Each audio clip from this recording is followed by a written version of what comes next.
Good morning, everybody. I'm Emma Belcher, President of Ploughshares. We are the largest funder that is singly focused on reducing the nuclear weapons threat. I'm delighted that you've all joined us this morning, particularly at this very early hour. We hope you've had some coffee, but we do intend to have this as a very lively discussion, so hopefully we'll all keep you awake even if you haven't made it to the caffeine bar yet. What you're going to hear today is perhaps a little bit different from what you might be used to hearing yesterday at the conference and what you might hear later on today. It's going to be a bit different in substance and in tone, but we really think it's a critical component that really complements nicely the substantive issues that are under discussion over these 2 days. And that is the importance of changing the narrative and using culture as a way to create the demand for the types of nuclear policies that are going to be safer and make us all more secure. And it's really about pushing back against the narrative, the dangerous narrative, that we need more and more nuclear weapons to keep us safe, that nuclear weapons are worth the expenditure. Before I introduce the panellists, I'd like to say just a few words about why Ploughshares is so invested in this particular issue of changing the narrative. We've really recognised that we can only be successful in policy change, that the ideas that are created by many in this room can only be successful if we have constituents that support those ideas of safer nuclear weapons policies. And I think a number of us, many of you in this room, have been up and had meetings on Capitol Hill trying to persuade members of Congress to make the right decisions when it comes to nuclear policy. And they say, well, I agree with you, but my constituents don't seem to care about it. I'm not hearing from them. So I'm going to focus on those other issues where I'm feeling more pressure. And what we find is that this is one of the root problems of preventing us from making more progress on stopping the arms race that we have embarked upon and reversing that and making the world safer and more secure. And the reason for that is because those who own the narrative that more and more weapons keep us safe, particularly in the United States, they are pushing increased spending, weapons arms racing, and fear-mongering, quite frankly. And their narrative supports the idea that nuclear weapons keep us safe. Now, we know that Americans have a complex relationship with nuclear weapons. They overwhelmingly prefer a world without them. Roughly 77% of Americans prefer a world without nuclear weapons. But the problem is they don't see it as feasible or even likely. They see Russia and China arming, and they believe that because of that, the United States needs to do so as well. So they're seen as a necessary evil, and unfortunately, by a 5-to-1 margin, Americans say that nuclear weapons are an asset to our security. But the research that we've done finds that the public doesn't realise the urgency of the moment that we're in, how nuclear risks are arising, and how this affects them and could affect them personally. And maybe most importantly, they see nuclear weapons as tools of governments and leaders, far too secret and too complex for everyday citizens to have a say. So they're tuned out. And they're not contacting members of Congress about this issue. But I'm here, and we're all here, because we actually think we can win on this issue. It's critical that from Ploughshares' perspective, we're investing in this work because shaping public understanding and political will around nuclear threats is critical for long-term change.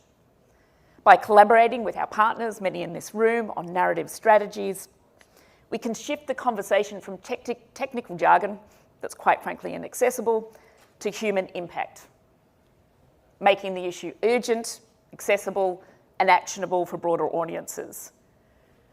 We do think we can win this argument because we know the public is thirsty and hungry for solutions that prioritise safety and common sense, and we're equipping trusted messengers with tools to meet that moment.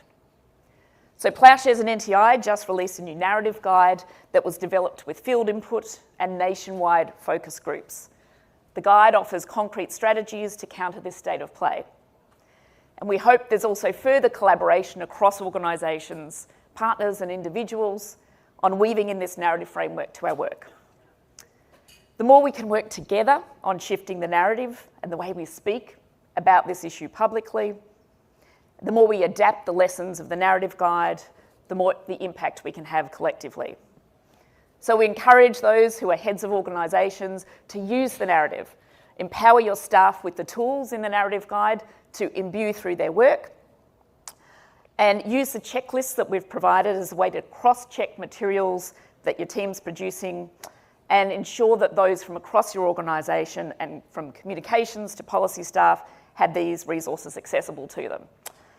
And in fact, everyone can leave here today with a takeaway, a tangible takeaway. You can pick up a brochure and narrative checklist from our partners at NTI. I believe they're out in the lobby area.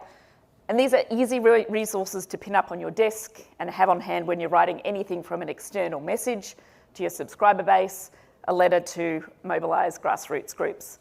I know that I actually have one that I use in my public speaking. So let's get to the discussion. I'm joined today by three experts for what I think will be a terrific discussion, and they represent a range of angles on addressing this issue. First is Mac Hamilton, who's a Program Director for Peace and Security at Rethink Media. She brings enormous expertise on how we can shift the narrative on nuclear weapons in the media and seize those opportunities to seed our messaging on a proactive basis. Second, Elise Rowan, Deputy Vice President for Communications at the Nuclear Threat Initiative. And Elise has been co-leading the work of NTI's Critical Mass project, which is designed to build critical mass of public support for nuclear risk reduction and disarmament using the levers of narrative change, cultural organising and campaigns. And then finally, we have Jason Rzepka, who is leading cultural strategist. And he's had fascinating experience shifting narratives and building cultural impacts at MTV, Every Town for Gun Safety, and on behalf of many other social causes. So I'm going to turn it over to ask each of them to give you a little bit more of an insight into them and their personal reasons for doing this work by asking what brings you to this work and what convinced you that narrative and culture are key ingredients to changing policy. So Mac, over to you. Amazing. Well, thanks so much for having us here. Maybe next year we'll be on, at the big stage, but lovely to be with you all bright and early. What brought me to this work? In 2005, I was in high school. It was the height of the Darfur genocide. I was really just a high school theater kid who had some friends doing some music stuff. And I had some friends who were in a Battle of the Bands fundraiser that was a fundraiser for Darfuri refugees in Chad. And headlining that event was a survivor of the Sudanese Civil War. It was my first time interacting with genocide in a modern sense, right? I'd read maybe some children's novels about the Holocaust. I'd engaged in some ways, but it felt very historical to me. All those movies were in black and white, right? It felt like we had moved forward as a people, and a lot of that was our global institutions that were formed after World War II. But really, I think what engaged me was listening to that survivor's story. It was hearing the harrowing tale of someone who had survived firsthand a genocide, lived to tell the story. And it motivated me, right? It brought me into a community of activists. This was at a time when George Clooney was talking about genocide and getting arrested on Capitol Hill. It was a time when I think MTV was actually quite involved. There was a student at Brown University who went over and was able to go with MTV. to go visit the refugee camps. All that to say, there was a community for me to join as a high schooler, right? There was a moment that I could be activated and join a community of people who cared about the things that I was learning to care about. And I think my main takeaways as I was reflecting on what drove me into this space over time was that the historical education matters, that we have to do that historical education, that community really matters. It mattered that my high school government teacher helped put this event together, started a club, brought us to DC to lobby. Like, that is really what allowed me to enter the space. That first-person storytelling is really critical to getting people engaged and involved. And that having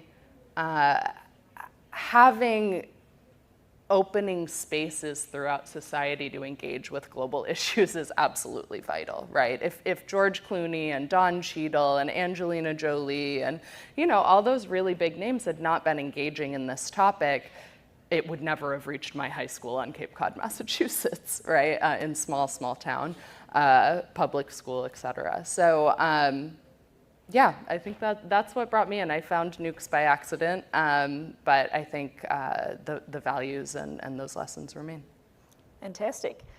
Jason, what brought you to this kind of work and to working at MTV and to believing that narrative change is possible on nuclear weapons?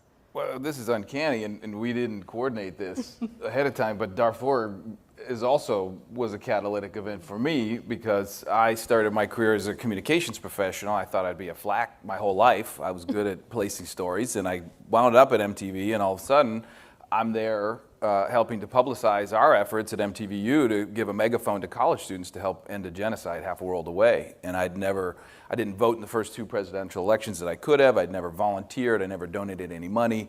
I would say, skeptical of activist appeals. Like, they never really landed for me, in part because of the messaging. Like, I remember in college seeing a guy outside the student union saying, "Join with me to end hunger." And I'd pass this guy all the time, and I'd be like, "You're not ending hunger. You and I together are not ending hunger. Hunger's part of the human condition." And it was just like the messaging didn't land for me until I was a part of something where these kids were using all these new tools at their disposal to really try and accelerate and have an impact on something happening a half a world away. And it was really at that time that I realized that there was a whole new way to approach activism. There was a whole new set of tools that we could put to work.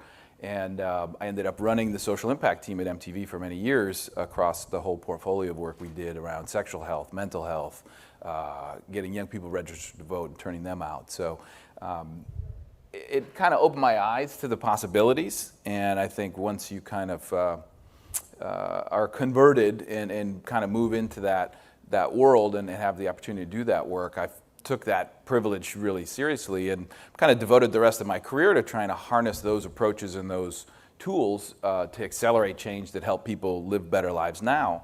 And after a long time at MTV, I decided that it felt like I was cheating because I had such a big megaphone, such a big platform. Anything I did there was going to be seen by a lot of people. And I made a conscious choice to leave and see how those tools would apply in a very different context.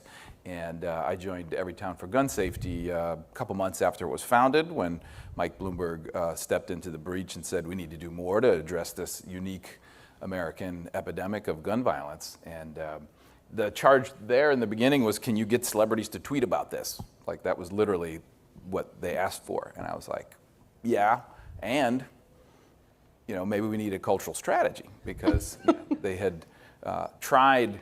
I mean, this is an issue where a lot of the popular policy proposals poll at 90%. Right? 90% of Americans support, universal background checks, things like this. Put it on a ballot initiative, you get 47%.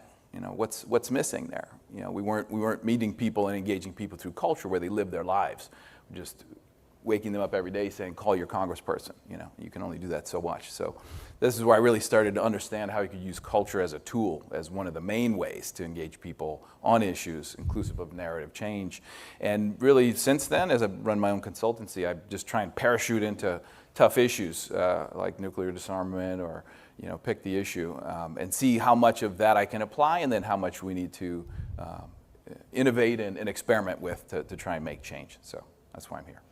Terrific. Well, thanks for leaving MTV and parachuting into nuclear weapons. Elise, let me come to you. Was Darfur also something that activated you, or how did you come to the issue? It wasn't, actually. So I'll be honest. So I knew I wanted to be in this city. I wanted to be studying foreign policy, working on foreign policy. And when I was applying to graduate school, someone was like, you need a specific niche or angle. You can't just be like, I want to study foreign policy. So I subscribed to Foreign Affairs, and I read an article in 2008 called The Logic of Zero. And I was fascinated. I had never thought too deeply about nuclear weapons before, but just it seemed like such a worthy challenge to think about how we could go from a world where there were weapons that could destroy the planet, hundreds of times over, to working together in a community to do something big like that. So that was what I set my sights on. I came here, I was like, I can change it if I decide. I get there and I decide that's not what I want to do, but it turns out it was very much what I wanted to do. And so I did all the different internships around DC, the Hill, the State Department, think tanks. And I was in the field for a while, early career. It was like the Obama Prague speech days, like things were good. We were feeling good. We were making progress. And I started to feel a little disillusioned with being in these rooms where it felt like people were competing over who knew more about, some arms control agreement talks or who was in the room before.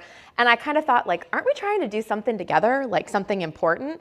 And I got a little disillusioned. I left for a while, worked on another tough issue, but I came back. And I think I was pulled back partly because I became a parent in the intervening years. And I thought, this is too important of an issue to sit on the sidelines of again. I want to be back in the game.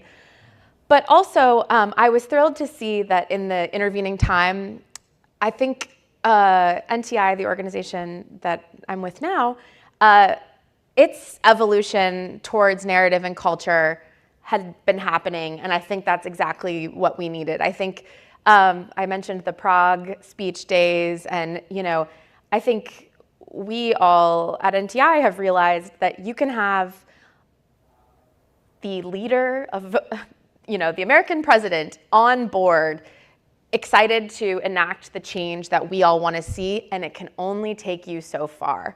So without that demand signal, without that public demand, we can't get all the way there. We watched what happened with the Iran deal, a historic achievement, these swings. And so we need the sustained public demand that can only come, as Jason said, I think through culture and narrative and, at a high level. People don't care about ICBMs. They don't care about, a lot of the wonky things. Everyday people want to know, am I safe? Am I secure? Are my loved ones safe and secure? And so that's what's gotten me back into the game and back into the work. Fantastic. Well, we're glad you came back, despite some of those challenging dynamics we're very familiar with. So I think we've talked about the importance of culture and supporting decisions being made. I think I want to address now an elephant in the room, which is, I know, Elise, when Plowshares and NTI were doing this narrative work, we started in a time maybe a year or so ago, which was a certain world. And now we're in a very different place. And so what I want to do is start with Mac and say, what does this current political climate mean for this kind of culture and narrative change work? Such a good question, and it really, sitting in panels yesterday, I felt like this was the elephant in the room, right? The conversations that I heard on the main stage, no one touched on the US's sliding into fascism, what do we do with that? How do we grapple with that as we're talking about nuclear weapons issues? So I want to start by saying this is the moment we're in. We are living in a country where we're going to have a fascist regime in charge of the second largest nuclear arsenal in the world. That's pretty sobering. We're in a pretty important moment. We're not the only country to go through fascism and authoritarianism, however, and we can learn from civil society in other countries who have faced authoritarianism, who are continuing to face authoritarianism, who are acting together to fight authoritarianism. I think that's maybe the number one thing that I want to open with. Two, I think one of the points made earlier on public opinion, actually, Jason, you said this. We know where public opinion is on nuclear weapons issues, and it hasn't actually moved policy super far in the direction that we want it to. We have a huge democracy gap, right? So as we're thinking about fascism and authoritarianism, I think we need to think about nuclear weapons as a major democracy issue, both domestically here in the United States, right? Foreign policy is one of the least democratic areas of engagement. Although, I mean, we see in gun violence and other spaces that public opinion does not actually change policy. But it's also a global democracy question, right? I think what interests me the most about nuclear weapons is that we have the P5, the permanent 5 members of the Security Council, making policy for the rest of the world, right? The post-World War II order that many of us feel like is our only hold on stability has not been so good for most of the world, right? And that is because of nuclear weapons. So those are some of the concepts that I'm thinking about. The stakes feel really, really high. I think we know that in the next 4 years, there will be really high salience moments involving nuclear weapons. And I think the most important thing for us to do is for us to be ready for those high salience moments, for us to have ways for the public to tap in and engage when nuclear weapons are actually in the news and make these democracy connections. I don't know that we're going to wake up and overnight nuclear weapons are going to be the movement issue, but they certainly intersect with other movement issues, and I know we're going to get into that soon too. Terrific. Does anyone else have anything to add on the current moment?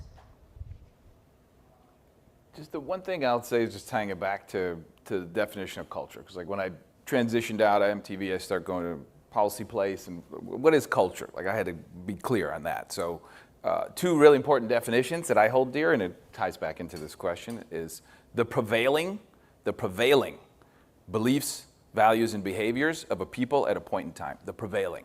There's a tug of war. There's a push and pull. Oftentimes oppositional values, beliefs, and behaviors. Some set of those prevail. That's our culture at that moment in time.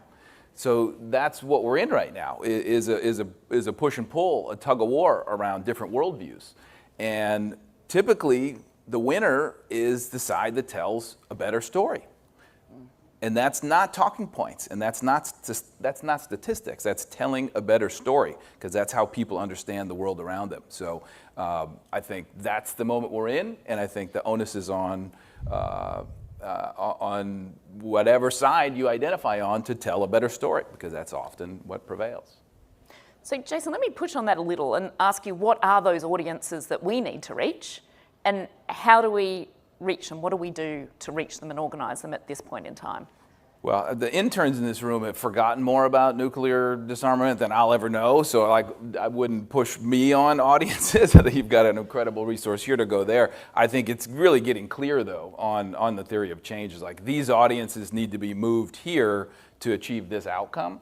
One of the things that I struggle with on this issue in terms of public engagement is the agency question, because it does come back to these like 9 dudes who hold all this power. And I know it's not sole authority everywhere, but ultimately there's 9 people in this world who have a disproportionate amount of power, and you can't trick people into giving them agency. Like there has to be a clear connection between if I do X, then Y happens. And different issues approach it in different ways, and that's not to be fatalistic about it. I'm just saying, like, you have to be honest about it. So, but I would cede the floor on the key audience question. So let's go to Elise. Sure. Key audiences. Sure. I think, and this actually ties back to the last question as well, is so our research has found that, so I want to echo, I think, what Emma said at the beginning, which is we can reach a supermajority of Americans. Like, a supermajority of Americans are with us from a values perspective, from a core values about what this issue is about and what they believe. And our research shows, and so I want to be clear that we're not trying to boil the ocean and like reach every single person. So we classify we have kind of a base. We use the psychographic model where we classify people into 4 different buckets. And there's like the don't tread on me's, there's the people power, which is sort of the natural base of people who believe in social justice and progressive ideas. Then there's if you say so, people a little like skeptical, tough, kind of questioning authority, but generally believe that they should have the right to make their own choices in their lives. And the tough cookies, these are like rule followers, older women, kind of like there's a, church going, there's a religious component.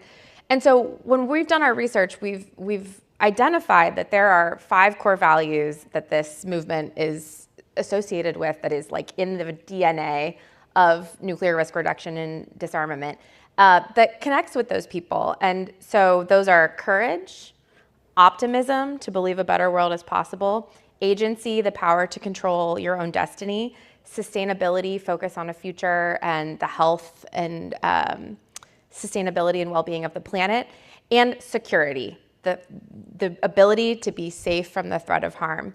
And so when we think about who we need to mobilize, we have kind of the narrative guide that Emma mentioned is specifically targeted to reach those people. And there's different messages, even at a message level, that we've gone and said, okay, well, this democracy argument on, as Jason mentioned, sole authority, that ties directly to democracy and the democracy community.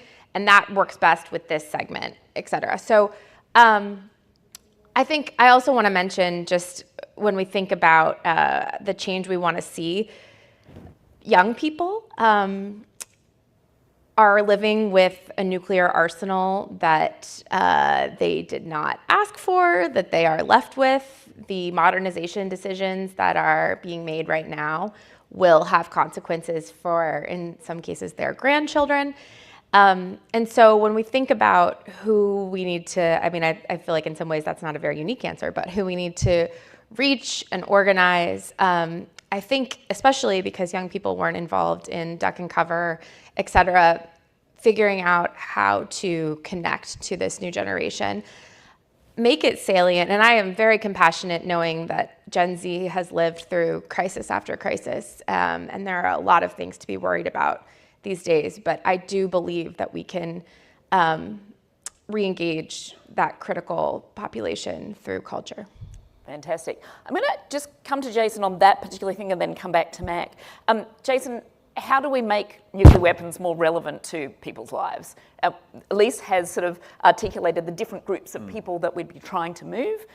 Please go and take a copy of the NTI report. The executive summary as well outlines this very clearly. But Jason, how do you make this more relevant to people's lives? How do we make it connect with issues that people care about?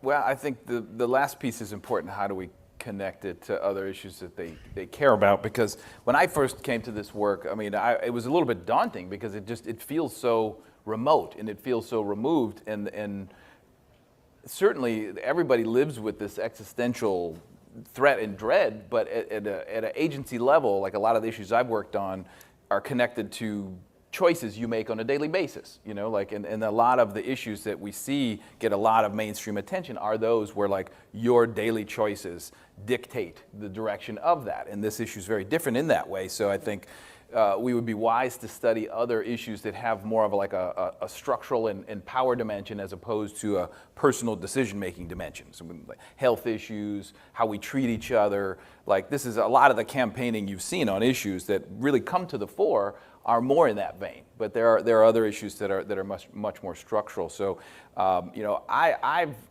really been compelled by the kind of economic argument is when people see and realize how much money is being poured into this quietly, behind the scenes, and all the other pressing needs that we have in the country. Like I've always found that, like for me personally, enraging, and like I've seen it from the work you guys have done when people learn that fact, like it charges them up. So, I think at the core though, if we don't attack that 5 to 1, 5 to 1 think it makes us safer, I don't know that you're going to get, I don't know that you're ever going to get hundreds of thousands or millions of people in the street, but I think unless you attack that core foundational component, I think it gets really hard to do anything else.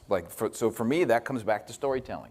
And, I was thinking on it this morning, like if you wanted to convince people that sharks were dangerous, like, would you come with a whole battery of statistics around the increase in shark attacks off the coast of South Africa? Or would you make Jaws? You'd make Jaws, because that would be a story that would terrify people for years. And I'm not saying to freak people out, but I'm saying the power of great storytelling. And we've seen it, right? We've seen it on this issue with the day after. So, like, I think there's so much that this issue can actually learn from its legacy, from its pedigree, the history of what has been accomplished on this before. And I think there are a lot of those techniques and tactics that could be dusted off and used for a new generation. Fantastic. So there are things to learn from our past, and I think when we talk to people about the fact that we have had a dramatic reduction of nuclear weapons since the height of the Cold War, people start to think something's possible. So it is about telling those stories, making that progress visible. But Mac, you work on a range of issues, not just nuclear. What are you seeing from other issue areas and other movements? Who's doing well and why are they doing well? And what are their lessons that we can learn and that we can all take as we do our work and fight for better nuclear policies? Absolutely. It's a great question. Some of the other spaces I work in, one of those spaces is the Palestine space, the Palestine solidarity space. Noting that there's a lot of young people in this room, I suspect that if you were on a campus recently, you may have been engaged in this issue.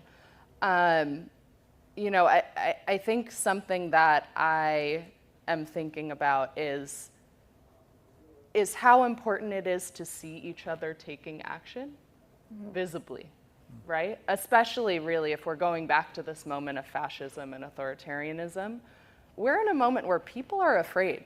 We're all waiting for this EO to drop to target climate organizations, right? Many of our organizations are multi-issue. Many of us work on climate. I think the climate movement is the movement that we as the nuclear community have thought, like, why doesn't climate get us? Why can't we get some of that climate money, right? Like, nuclear weapons would cause a catastrophic climate crisis, right?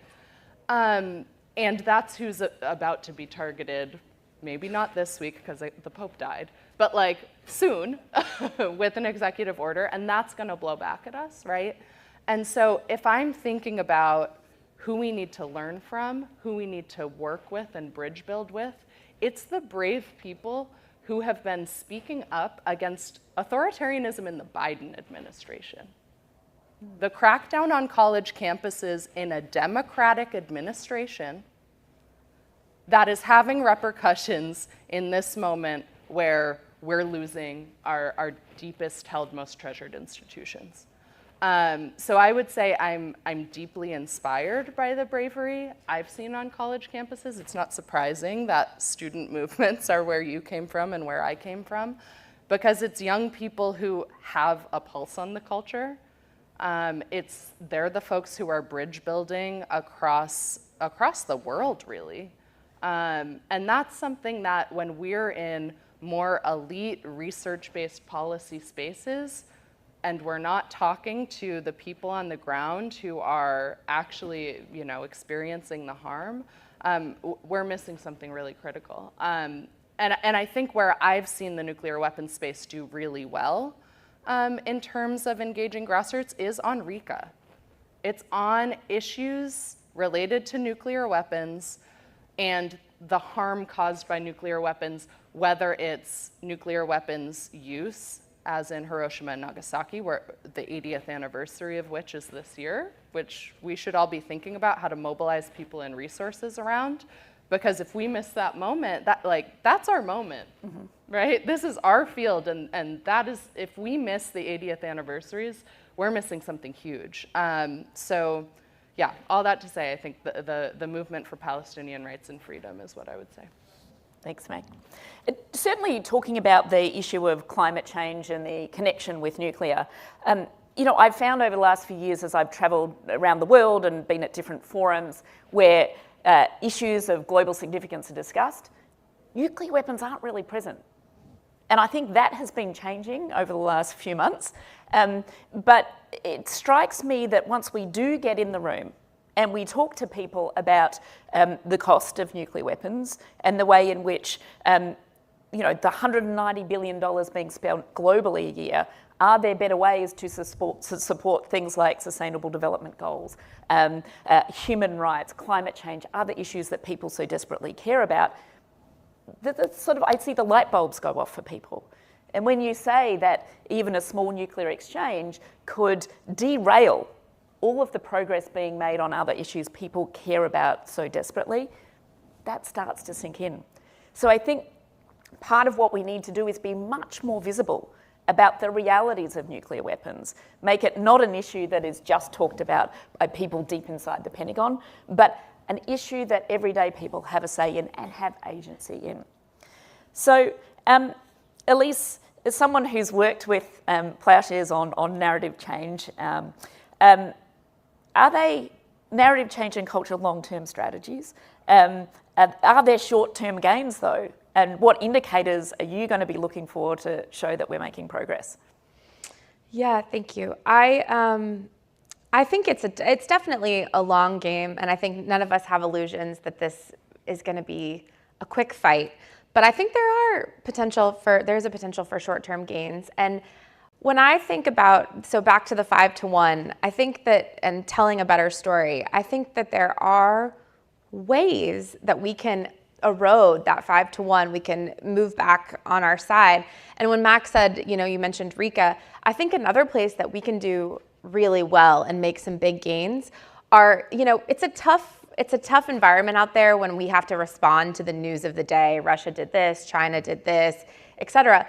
But when we talk about the system that we've built, a system that depends on machines and people working perfectly every single day, and the times that has almost gone south, the many times, the close calls, the vulnerabilities, the ways that new technologies are being integrated in ways that we don't fully understand yet and, can be very destabilizing and dangerous, people get it. And I think that there are opportunities.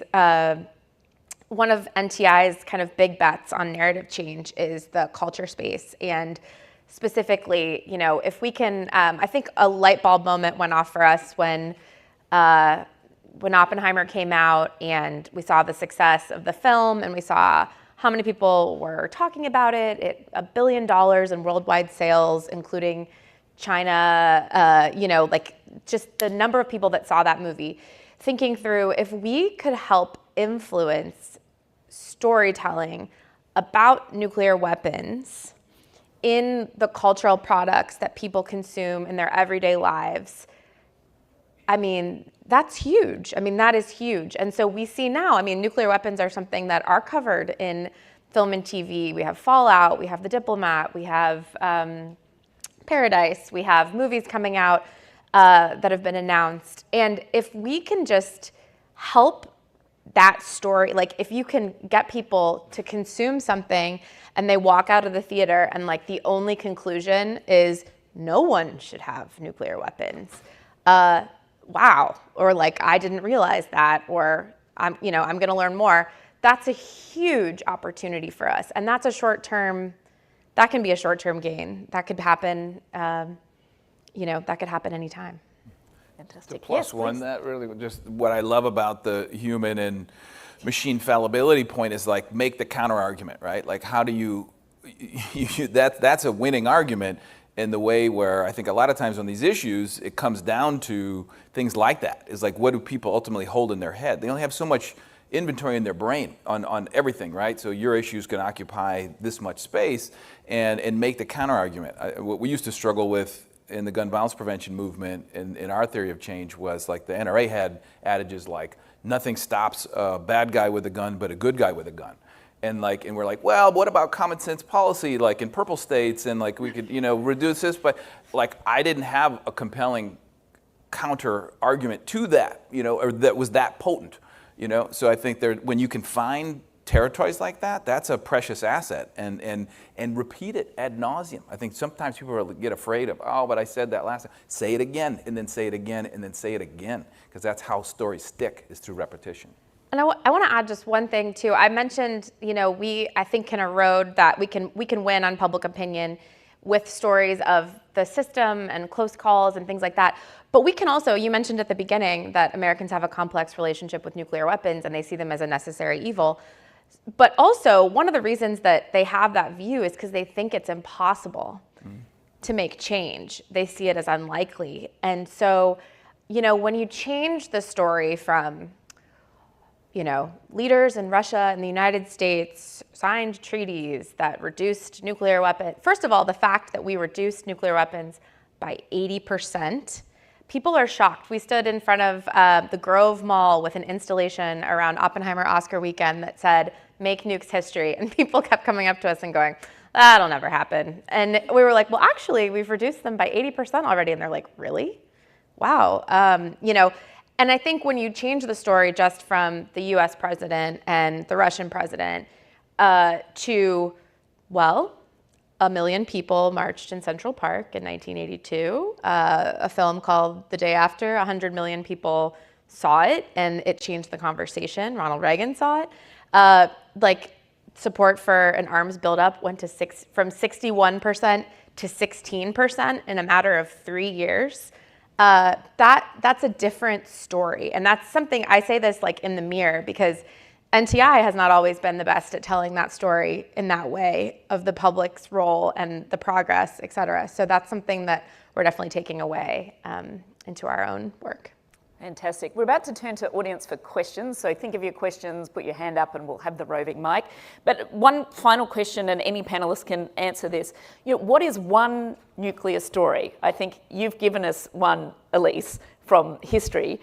But what's one nuclear story that you think needs to be told that might actually reach some of our current audiences that we want to reach? Yeah, I might double down a little bit on Elise's point and just say telling the story of how the arsenals shrunk, I think is a really important story. And I think it actually really goes back to this question on movement building and working with adjacent movements, right? We know that the civil rights movement engaged with nuclear weapons issues. I saw a picture just the other day of Coretta Scott King holding an anti-nuclear sign, right?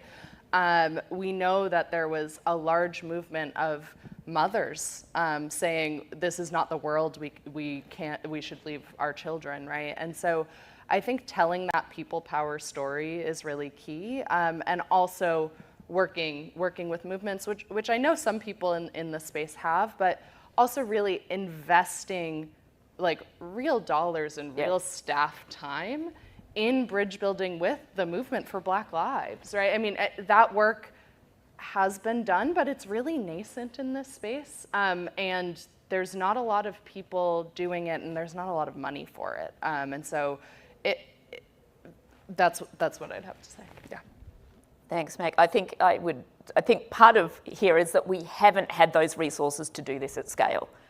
Now, I think we have both the will and the recognition of people in this field that we need to do it. We have a narrative guide with tools which give people assistance on how to do it, along with a whole lot of other studies. And I think what we need to do is really give ourselves that chance and to be able to try and see if we can do this at scale. Develop an awareness raising campaign that is really well supported, that is well coordinated and worked on with colleagues in this room who have a like-minded view of what needs to be done. So that's maybe a somewhat of a pitch for what we need. Let's go to audience members. Yes, down here, Ali. Oh, just wait for the microphone so everyone else can hear you, Ali. Thank you. Hi, this is Ali Alkış from Turkey. And thank you for your insights. My question goes directly to Elise. It's about the Cranes for Our Future campaign. Every year I am joining and participating, and then every year I notice that there are more and more people are joining. So can you enlighten us about the impact that it's growing every year? Yes, and I will also say your contributions to the Cranes for Our Future campaign have been some of my favorites over the years. Your daughter is very cute. So yeah, and actually this is one of the stories that I think people need to hear is the inspiration for the Cranes for Our Future campaign takes place every year around the commemorations of the Hiroshima and Nagasaki bombings. And we ask people to, it's a social digital campaign where we ask people to post on social media a photo of themselves or a graphic, but with a paper crane and their message about why they want a world without nuclear weapons. And it's inspired by the story of Sadako Sasaki, who I'll just briefly say was a girl who survived the Hiroshima bombing and tried to fold 1,000 cranes from her hospital bed when she got sick with radiation 10 years later. And she did not live, but her story and her hope for peace and for a better world kind of lives on, and she's inspired the world and her classmates. So it does feel like something that is growing, and that's why we created it, to see, could we get people engaged and just in this, like, make it more visible that the 77% that people want a world without nuclear weapons, giving people that opportunity to hope for it, to dream about it, to put it out there, to say it, is really special, and it's been extremely meaningful, I think, for all of us at NTI and those who have participated. So thank you so much for your participation. Great. Another question down the back here. Thank you. Raven Witherspoon with the Princeton Program on Science and Global Security. I was wondering what you think might be some untapped constituencies or maybe unlikely or unexpected allies in the nuclear movement where we haven't seen much effort or mobilization, but who may be really sympathetic to the issues. I'm happy to take that. So some of our research that preceded this narrative project specifically, but I think built up to it, is we did some narrative and cultural research in 2021 and 2022, and found that there are these pockets of people who we call kind of persuadable audiences, and we looked at where they spend their time in the culture, how they interact with nuclear weapons.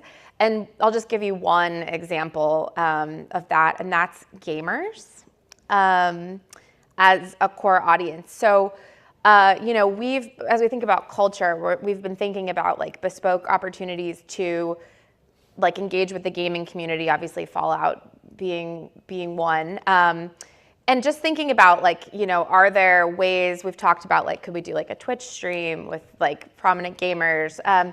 So that's something that's definitely on our radar, and we're trying to figure out the best way to integrate that. But I mean, so that's like, I would say one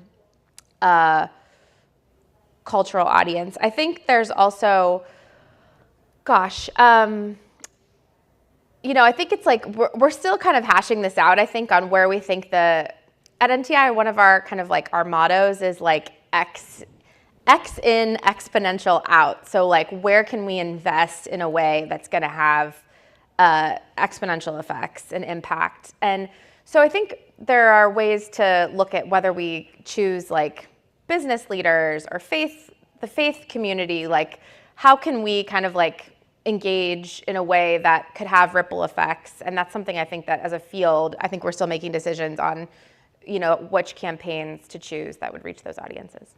One quick point to add, this is less about constituencies, more about allies, as we talked about like adjacent issues and how they intersect with nuclear weapons. We talk about the climate movement. I would encourage folks to be really attuned to scoreboards. Like what are the scoreboards that organizations and movements judge their success on?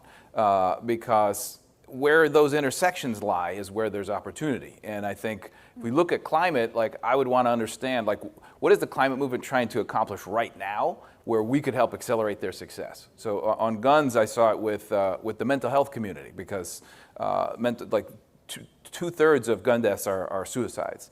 And the lethality of a suicide attempt with a gun is like 15, 20x any other method. So our interests were directly aligned. In working together, we could both support our goals. I think anytime you see that those goals start to deviate, I see less potential for something really meaningful to happen there. And I just really pay attention to and be very attuned to the scoreboards of movement. I think that's, oh yes, Mac. Oh yeah, just also to jump in, a couple of thoughts. One is that I think we talked a little bit about how much nuclear weapons cost, and I think folks engaged with money and politics in some way, and really the salience of this moment of, you know, this unelected mega billionaire Elon Musk, who's basically running our government for us, right? Like he's trying to get those Golden Dome contracts, right? Like he's getting SpaceX money, et cetera, et cetera. And so I think like money and politics, folks focused on like moving money, I think is really important. Indigenous movements who have always been deeply connected to climate and who have been impacted by uranium mining, for example. I think those are some of the spaces. And then especially young people who are already internationally engaged. When I worked in the anti-genocide movement, we had a lot of luck working with like model UN groups, right? Like either individually or sometimes institutionally, because those are some of already the most actively engaged young people talking about global issues that like do hit on nuclear weapons issues. So I think several spaces we could think about together. Great, so some real practical suggestions of audiences and finding those very specific strategic points of mutual alignment. Yes, Gretchen. Thank you. I'm Gretchen Hund. I'm the current chair of the Plowshares Board. And my question is, why do you think more has not been done in looking at these accidents? You've raised that, you know, with all these close calls. And I think that's what got me really motivated to join Plowshares, was really learning about, I mean, there's been so many. And how long can we all just kind of say, well, we've been really lucky. Lucky doesn't get me up in the morning and make me feel very good. So I just would love to hear your ideas about what can we do to kind of throw more energy into that. I mean, maybe just to kick off, like, I think there's enormous value in storytelling around those cases. I think that could look different in different spaces, but I know my friend John Pope's in the corner over there. We just did a project together working with social media influencers around the doomsday clock, which we know is a high salience moment where the public is looking at nuclear weapons issues in a particular way. It happens every January. We can rely on it. Also really similar to the Hiroshima and Nagasaki anniversaries, like there's some sort of global attention at this moment on nuclear weapons issues. And it's an opportunity to do that sort of storytelling, to work with storytellers to maybe like plant some seeds so that they can talk to their audience about these issues. But I think if we do our job, I think, of kind of cultivating relationships with people who have an audience and have a following, those are the types of stories that we could really get out there and engage a public around. Okay, let's move this gentleman here, and then Elise, if you want to. Yeah. My question is about the key disarmament story. So what is our key disarmament story? Today the world is more dangerous, and China and Russia are building more and better nuclear weapons. So our key disarmament story is we are better than them, we are not going to build them. Is this an effective common sense story for people? I don't think it works. Why can't our story be about finding common ground? with Russia and China, about embracing them while keeping our democratic identity. All right, very good question. But in some way, can this be an our story, and how do we shape this conversation? Great, who wants to take that one? I'm happy to take that, and I think you segued right into it. So I think that the disarmament story and the story, I won't say it's the story, but I think it's a story that can start to lay the groundwork and shift us in the right direction. So this is an all of us issue. If a nuclear weapon goes off anywhere in the world, despite some of the conversations yesterday, it would have catastrophic consequences for everyone, for the way we live our lives, for the rule of law, for the global supply chain, et cetera. So when we are constantly interacting in the media, we are constantly, Russia did this, China did this, responding, and that's real. But the bottom line is that it is a planetary issue. It is an issue about humanity. And so we have to find ways to work together and find common ground. I think the point that a nuclear war can never be won and must never be fought, even people who agree on literally nothing else agree on that. So starting from there and recognizing that we are closer to that point than we have been definitely since the Cold War, to nuclear use, and maybe since 1945, it's necessary that we start to move into an all of us frame and recognize our shared security interests. And I think you can toggle between an aspirational and a pragmatic. I think you can have an end game that could be very, very far off in the distance that is what you seek because there's no acceptable alternative. And then you can also come back to where we are now. Like on gun violence, we'd say, we can end gun violence became a rally cry for the movement.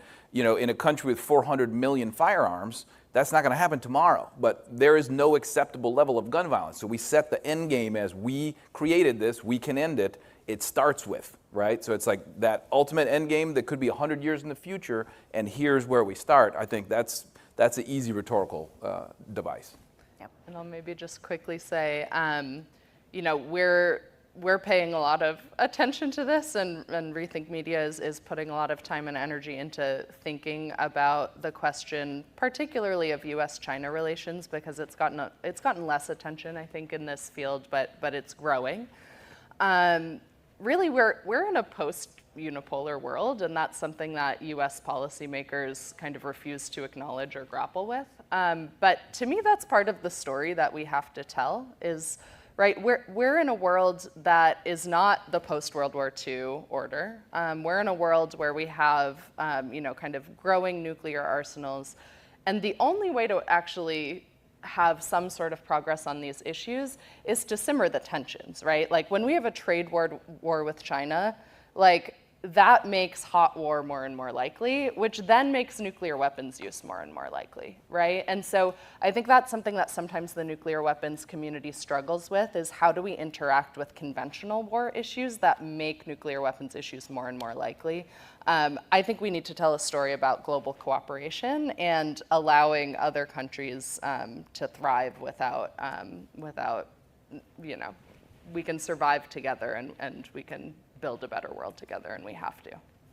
Fantastic. Well, I think the sign of a really good content discussion is that we've got more questions in the audience than we could answer. I didn't have to make up some on the fly because people were sitting there and not wanting to ask. So we're going to wrap up now, but I want to end by asking each of the panelists for one word, and I'm serious, one word, about how you are leaving today. How are you leaving this conversation when it comes to our ability to win? I'm going to start with Elise. Hopeful. Excellent. Jason. Persistence. Excellent again. Resolved. Wonderful.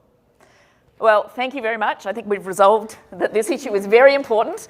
And please do, thank our panelists. Please go and get the resources at NTI's desk. It is very clear. There's a terrific 38-page report, but there's also a 2-page executive summary. And I think it helps us make the case that policy change is really built up a very different kind of actors in an ecosystem, right from idea generation to distillation of those ideas, socialisation of those ideas, and advocacy and engaging of constituents and publics who can pressure elected officials to make the right decisions. Hopefully that we can recognise more what we've really neglected, I think, for a while in this field, which is the importance of narrative, the importance of culture, of reaching people using data-driven research that we now have. And hopefully, as Mac had pointed out or suggested at the beginning, next time at NewtCon we won't be at 7:45, but we'll be part of the main stage, recognising that narrative and culture is a critical part of taking the ideas that people generate and creating long-lasting transformational change. So please join me in thanking again the panellists and enjoy the rest of the conference. Thank you.